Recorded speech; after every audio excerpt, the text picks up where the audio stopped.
Hi, my name is Mandla Mlangeni and welcome to this installment of On the Couch for the Standard Bank Joy of Jazz 22nd edition. We have the incredible Hotstix Sipho Mabuse with us today.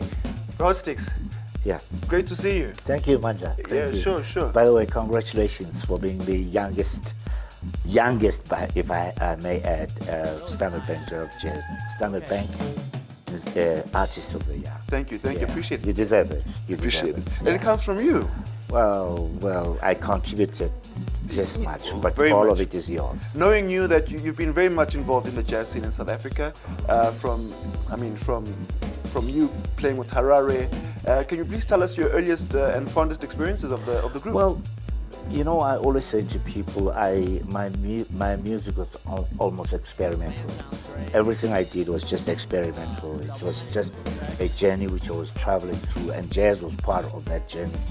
And my privilege of interacting with people like Kipu Makesi, Abdullah Ibrahim, Hugh Masekela, Banira Chabani, Stompy Manana, you know, permeated that whole space all the time. And as I say, it was a privilege for me. So this is how I got to know and understand and love playing jazz. And I mean, you've written many iconic songs, and the one that stands out for me is Burnout. Well, it's not a jazz song. It's an iconic song. Thank you. So as we say, tell me how did that come about, and I think it's made an indelible mark in South Africa. You know, Manja, I always, tell people that the song came through me. I don't believe that I wrote the song, because it's very difficult to write a song in 10 minutes. But for me, the song just happened. You know, I was in a strange environment. I was feeling depressed, and I went to play the piano, and suddenly, boom, the song was there. And it's still So pretty. it was probably my ancestors saying to me, okay, this is how we're going to make you happy.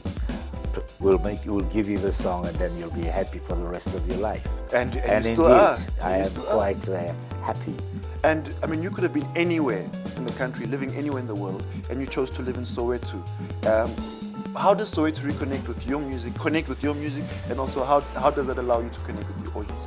Well, Soweto is more than just a habitat for me. Soweto is more an inspiring area, and it's a space where a lot of activism, be it musical, be it political, be it sports, be it everything, you know, Soweto is all encompassing. And for me, I get my inspiration for living out there. I don't think if I had been anywhere else, I would have been in a position to be able to create the kind of music that I'm doing. Every day I wake up, I see people, I see young children, I hear the music at all times. And I think hearing all the music, be at a funeral, be at a wedding, or be in the streets, there's always music. So I always felt that moving out of Soweto might probably deprive me of that privilege of hearing all that music. And I say it would probably deprive me of the privilege of meeting you, because I don't live too far away from you. You know, I remember you when you were, you inspired me as a little lighty, and I thought, wow, this lighty is talking serious music at your age. You remember I even used to say to you, play quiet, man, stop this jazz thing about you. Yes, for sure. And I used to even come to Kippies, and that's a beautiful thing about actually coming to Kippies, because I knew when I used to come there, I'd definitely be guaranteed I lived home, not too far from. And I would be saying to you, hey man, listen, what are you doing with this jazz stuff at your age? You know, go and play quiet, or play with the other little kids and play, dance music. And you were very serious with your books and stuff, and politically interactive. But you know what?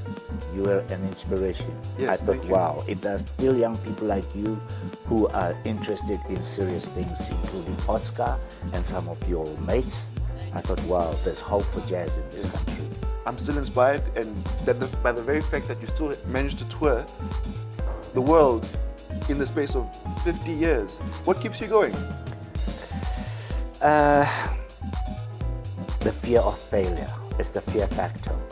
I think I must say that I'd like to believe that I'm a hardworking person. I love to work. I always try and push myself beyond. I push boundaries, you know. I don't want to feel comfortable that, you know, I'm booked and all this stuff. And I always also like to believe that I'm inventive. I always try and get into spaces that many of my peers have not been able to get to. And that you have done. You've remained steadfast in your approach, and you remain an inspiration to so many youths in South Africa. And we'd also like to connect to a very iconic piece that we've just spoken about, Burnout, which you can find on YouTube. There's a link right below. You can click on it, and you can hear the great Sipho Hotstix Mabuse perform it. And closing. But you know, one of the things that I would have liked, Manja, is, yes, I hear you, you know, Burnout, while it is a distinctive song, you know, but there's Jive Soweto that a lot of people, which is, for me, would have been the song that identifies with where I live and with the sound that is real South African. But a lot of people have focused a lot on Burnout, which I appreciate. But Jive Soweto, I think there's so many songs to you. and there's so many dimensions to you. But right now, you want to focus on that. But yeah, there's also Jive Soweto. So there's 2 links now. So you can click on Burnout and Jive Soweto and hear the great Sipho Hotstix Mabuse do his stuff. Okay. So we're going to close out with those 2 pieces, and be sure to join us for our next installment.